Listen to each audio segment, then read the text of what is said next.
Good afternoon. Hi, I'm Rodney Veal. I'm the host of The Art Show, and we are here at The Art Show Live. And we're going to have a fantastic and wonderful conversation with Donna Collins, who is the Executive Director of the Ohio Arts Council. Donna, thank you for taking time out of your busy schedule to spend a little time with Rodney and the show and all those good things, but we spend a lot of time together in other ways as well. So thank you for being on the show for us. Thanks, Rodney. I'm so happy to be here with you.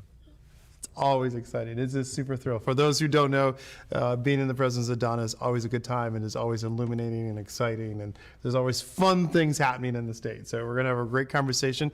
And for those who are listening, if you have any questions for us, just go ahead and type those in the chat and they will come through and we will ask them at the end of the questions. And then we'll have a lovely time. So Donna, I know of you, but I don't know of you. So this is a little bit of a diving into the raw roads that lead to leading to be an executive director. So let's talk about this road of going from education to librarian to other organizations to the Ohio Arts Council. I mean, that's a journey. So talk about that. Wow, Rodney, I'm pretty sure I'm going to feel pretty old. Not my intention. I know, you're too much of a gentleman. I've had a great career. I worked for the Head Start program in Southwestern City Schools, and I love that experience. I had the opportunity to work with little 3- and 4-year-old kids and their families. And then later in my time at Southwestern, I became the school librarian. That was a great time to support learning that was happening in the classroom and to help kids have a love of books and literacy. And, I know you live that life, of wanting everyone to have every opportunity.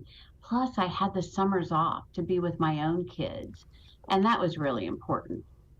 So next I moved from the school system to the Ohio PTA. I was a PTA mom. I was the president of our PTA chapter, and they had an opening for somebody to work on membership.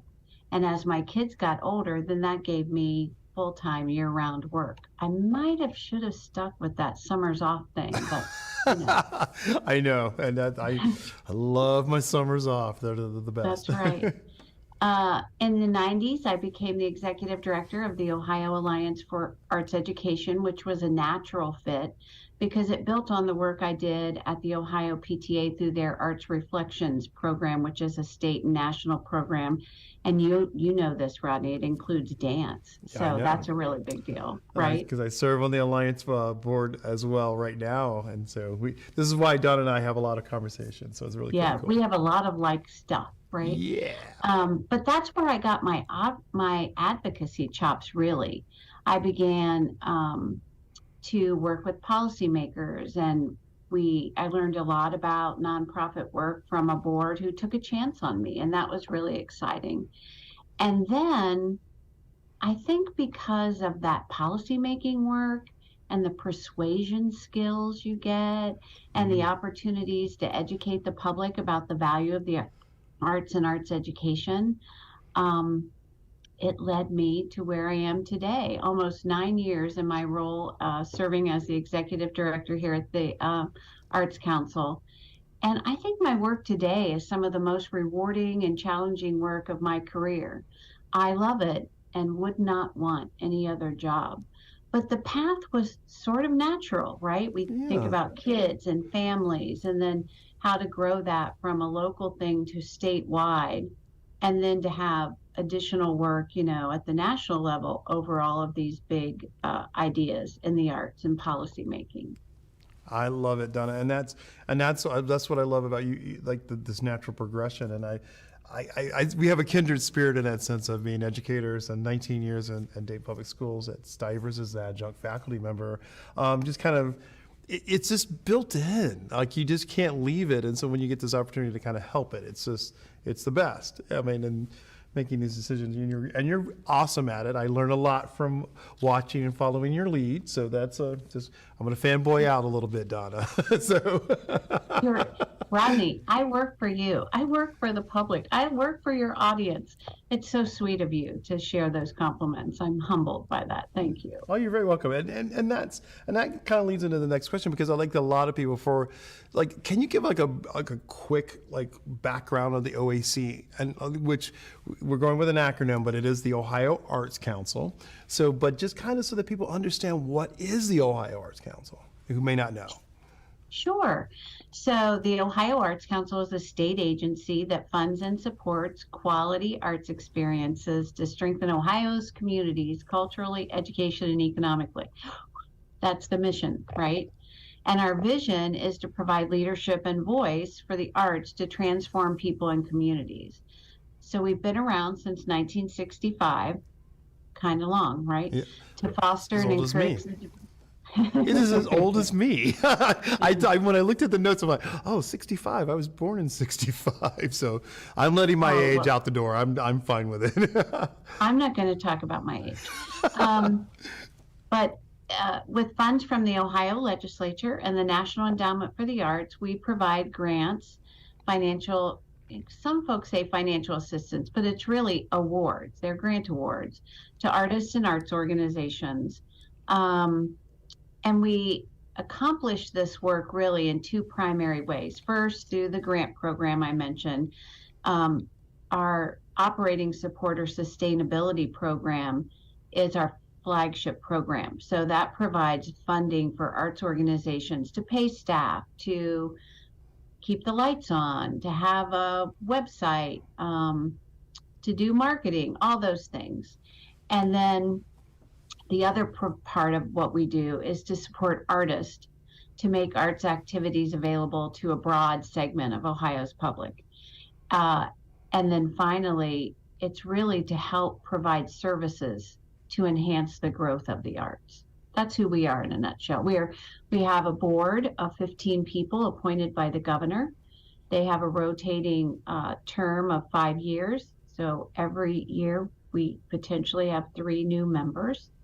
And we have members of both the House and Senate appointed by the Senate President and the House Speaker, an R and a D in each house to serve. So we have a balanced voice around the table, and that's really important. That's amazing. And I, because my experience, because I'm president on the board of Ohio Dance and a lot of other boards, we who have worked in partnership with the OAC, and we're very grateful for what the OAC stands for and does. So for a lot of people, I don't think people really understand how well funded our state is in regards to the arts in comparison to other states. Not that this is a competition with other states, but can you kind of explain like how significant it is that we have this kind of bipartisan, robust support, but also a pot of money that can really make an impact? I love that question, and you're right. We are so fortunate in this state. Funding for the arts in Ohio through the Ohio legislature has been pretty consistent over the decades. I think there was a small period of time during the last recession where they took a pretty significant cut.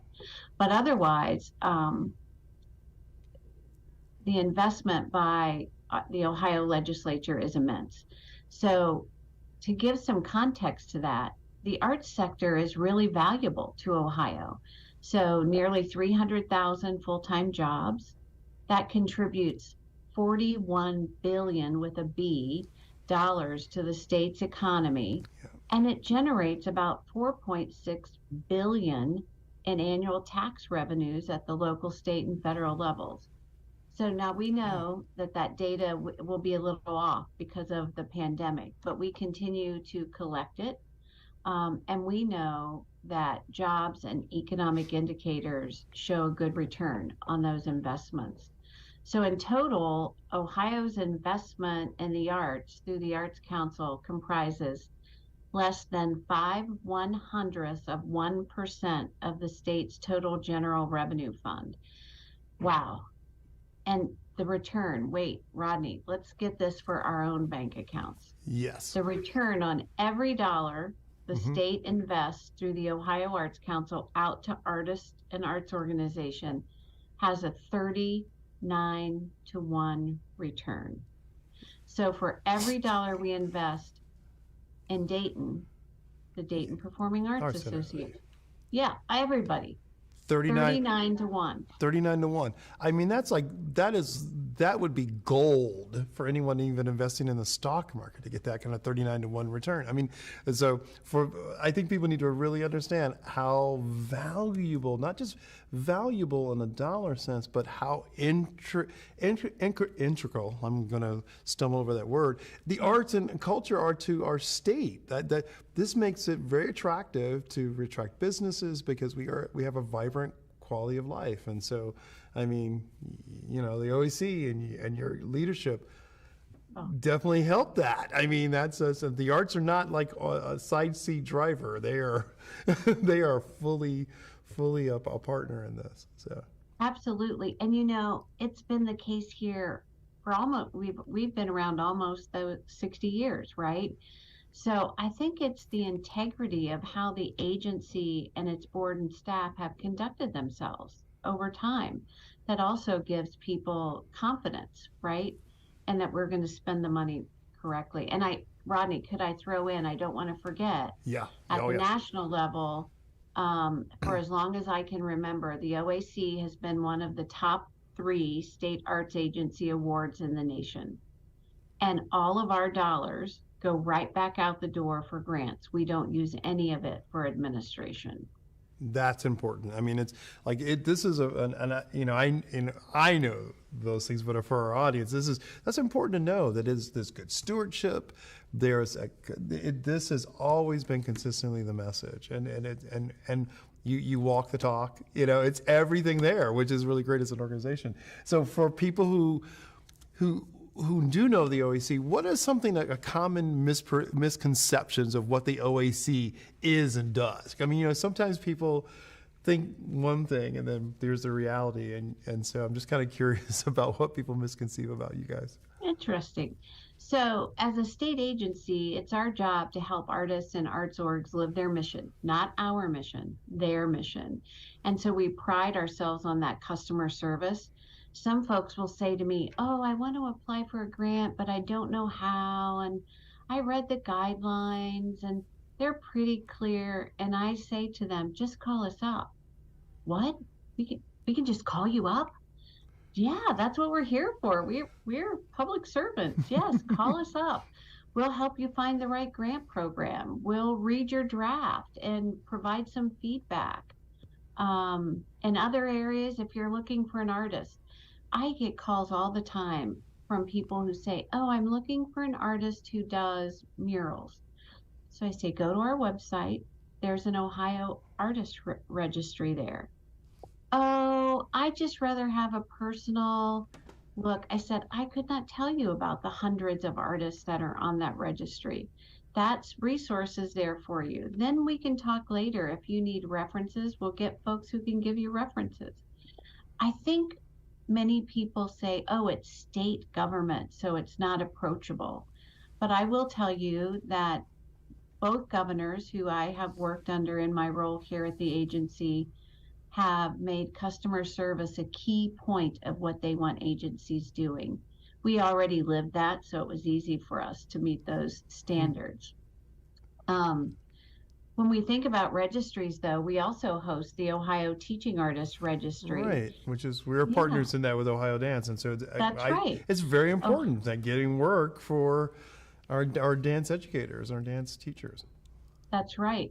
So Ohio Dance is a leader in that. Thank you. The Ohio Alliance for Arts Education and Art Possible Ohio. So those 3 orgs are statewide service organizations, as you already know, Rodney. But they come together with us, and we make a pretty powerful partnership on behalf of arts education. And so that's very cool. Let's see. Oh, folks will often call us and want to know about professional development. So we offer our Arts Impact Ohio conference, and that's held in the spring of even numbered years. The Governor's Awards for the Arts, held in the spring, recognizing philanthropists, arts leaders, artists, arts education folks. We have a webinar series. We have a arts chat, and we assist the state in managing the Ohio Percent for Art program. So lots of times people think that a state agency is all bureaucracy, and I'm here to tell you it's not.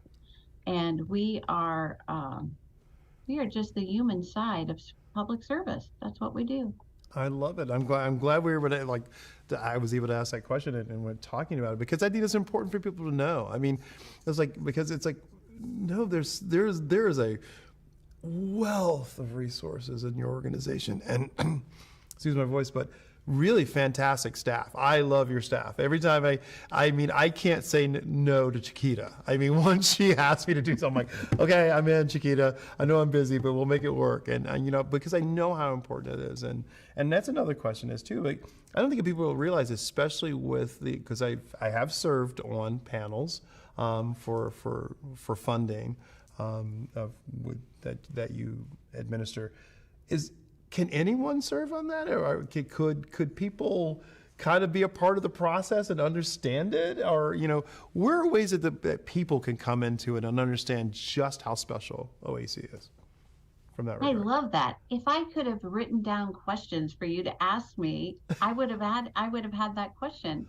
So, as you know, Rodney, having done this service, panelists play a critical role in the grant making work of the agency and make it possible for a wide array of investments to be put out there into the public for arts and culture. Panelists' contributions of time and expertise allow us to conduct a fair, transparent, thoughtful decision making process for grant awards. And the support the state, I guess the support we have in the state to make these efforts possible really depends on people like you, because through your voice and your lens, Rodney, and other panelists and future panelists, you help us recognize and reward excellent artists and arts and cultural organizations and other nonprofits that really present the arts. So I want to know what you think about this, Rodney, but most panelists also describe panel service as an invaluable professional development and networking opportunity. It really hones evaluation skills and better connects folks to their colleagues across the state. And how do you get involved? You can have Rodney Veal suggest you, but we have on our website, you can do a self nomination or you can nominate others. So it's oac.ohio.gov/grants/panel nomination. Can I put that in the chat, Rodney? Can Oh, everybody see that? yeah, I think you can. I'm pretty sure. I'll, you know, I have the producer in my ear, but I'm pretty sure you can put that in the chat. So I'm going to answer your question. Yes, yes, and yes, because I felt there's a sense of pride that I feel when I'm on the panel of knowing that this state has some really incredibly gifted organizations and artists and art makers who are making an impact and difference. And what I learned is how it's happening not just in the big urban centers. It's happening all over the state in rural counties that I had never heard of. I'll be honest, sometimes I go, I don't know where that is in a map. Let me go look. And so I'm learning about my state and just realizing that art and creativity is happening everywhere. And I think that's important for people to know, because I think some people think, oh, because I'm in a small town with like 2,000 people, there's no way I could put forth a proposal for a grant. Yes, you can. I mean, it is possible. It is, and it can be rich and and vibrant.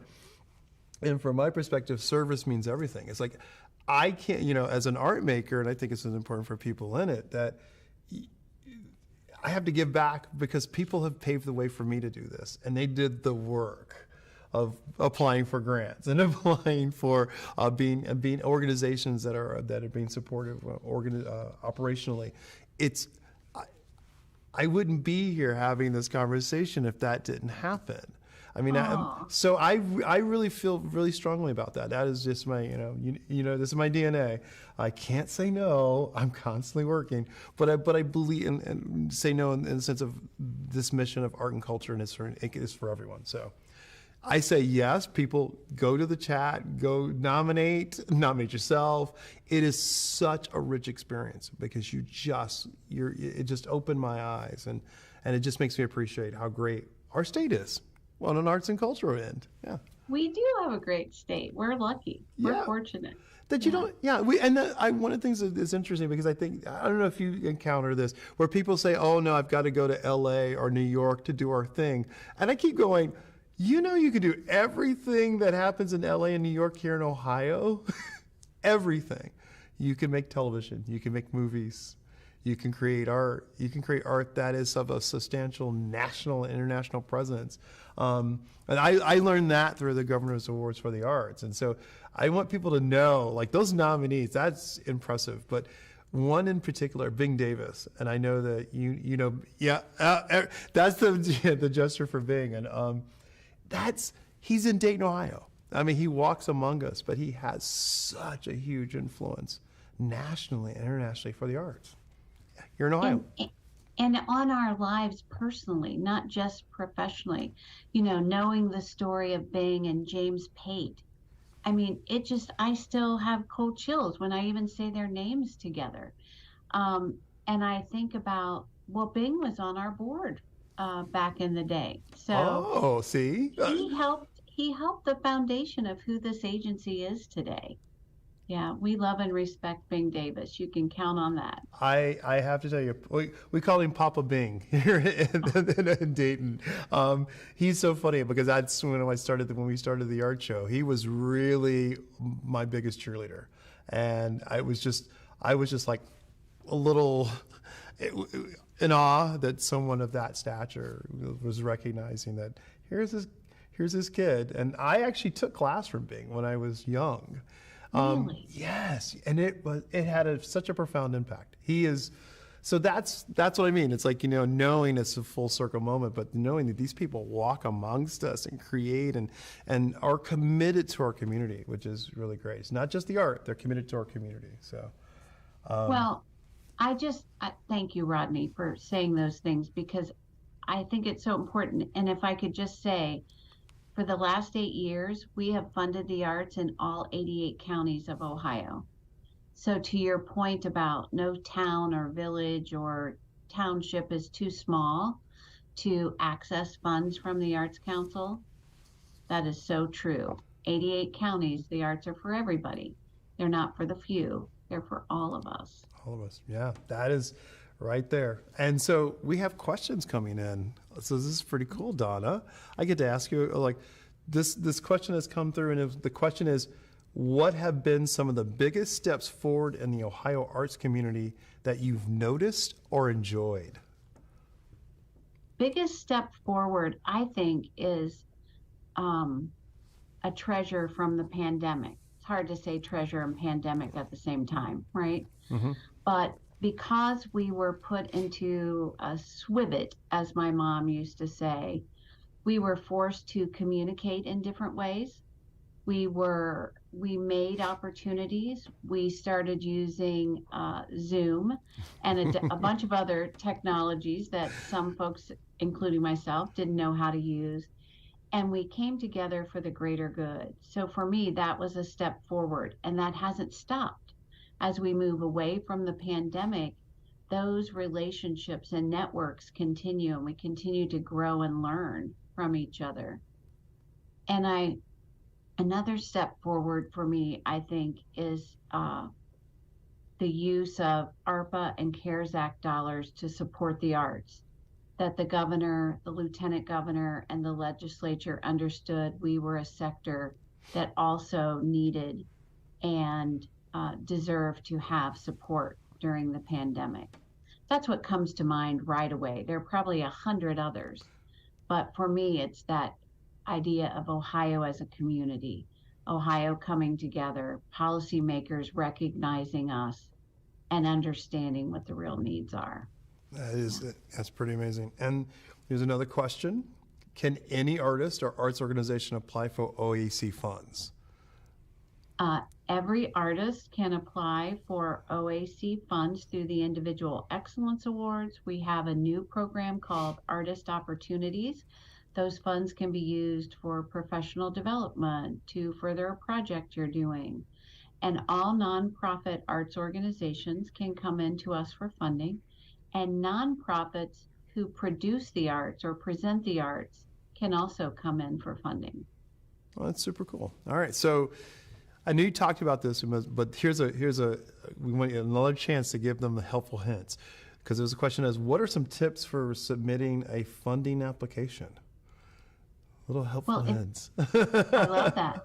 So for me, if you're new to the Arts Council, I want you to call us. So if you're a teacher looking for a Teach Arts Ohio grant where artists come into your school for 9 weeks, a semester, or a year, call Jared Small. You can find all of our contact information at oac.ohio.gov. If you are an arts organization and you have a project you're thinking about, don't wait till it's fully baked and then call us. Call us right away. We have three. Jim Sakosh is the organizational coordinator in your neck of the woods, Rodney. Okay. And folks can call Jim and he will say, oh, you're not asking for the right amount of money. You know, this is a huge project. Don't come into Arts Start, come into Arts Next. We can help you align where you want to go with the resources we have available. I think that's really important. That goes back to what you had said earlier about call. I mean, because everybody, like I said, Chiquita will walk you through. Not just Chiquita, because it's only been my interaction, but it's always but it's such a joyous interaction when we've applied for things for Ohio Dance, and just making sure, are we aligned, and making sure, are we asking for the right thing for the, you could ask for a little bit more, because you are a different category, because we don't see it. We don't always see it.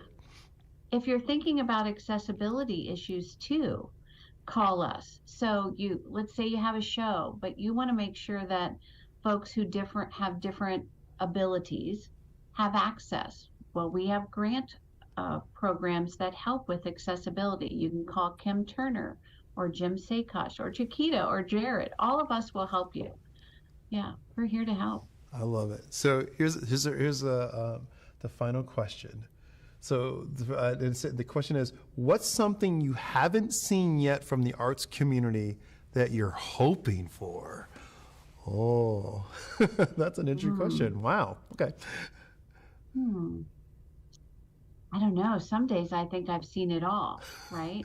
Right, because you travel everywhere. For folks who don't understand, Donna goes all over the state. She was in Dayton just a couple of weeks ago. So, I know that for a fact, yeah. You know what would be really fun is to have a statewide festival. I'm not talking about, although the fair is fabulous. We love our Ohio State Fair. What if we had an Ohio Arts Festival and we had people from all over the state come together and have just this great 1, 2, 3, 4 days of the arts? Now my staff is probably going, who's going to organize that? What did you say? What did you say on Rodney's show? What did you put out there in the universe? But that's how you dream big. I love it. I love you. You make great suggestions. I'm like, these are good things to think about. I like that idea. Imagine if we could see the ballet companies all in one place. We do that a little bit at the Ohio Dance Festival. But bringing that to people who are also coming to see a theater production or who are coming to see an art exhibition, maybe they wouldn't have any other time they'd go to ballet, right? I think that's something to we've put that out there in the universe. I think that's pretty cool. So we are at time, Donna. So thank you. How quick that was. But it was packed with a lot of information, which I love. So I cannot thank you enough. From the bottom of my heart. Folks, if you ever get a chance, you see Donna out there in the state, doing what she does, which is making sure that we have art and culture in our state and that it is well represented and taken care of. Say hello and say thank you. So, Donna, you're awesome. You're all that to me. So I can't thank you enough. So thank you for being on our show. Rodney, right back at you. What you bring to our lives, whether it's personally or professionally, it's just the best. You're a visionary, you're a leader, and you're a doer. Thank you so much. That means a lot. So thank you. True.